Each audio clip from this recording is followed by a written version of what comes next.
السلام عليكم. ازيك يا فنان؟ اخبارك؟ ان شاء الله نعمل تكميم باذن الله. عندنا اي مشروع صحيه ولا حاجه؟ لا انا كنت مش عندي في البدايه. وشونه وكده ولا؟ عندي خشونه، عندي وتر في العظم، عندي الياف على العظم، كل ده؟ عندي شوك على العظم.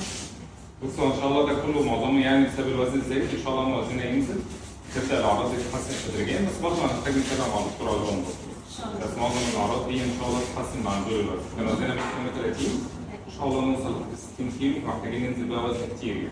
محتاجين ننزل حوالي 70 كيلو. فان شاء الله ننزلهم، بس نتابع بشكل كويس، ناخد الفيتامينز. طبعا لان مع نزول الوزن الكتير ده جسمنا محتاج فيتامينات بالذات اول سنه.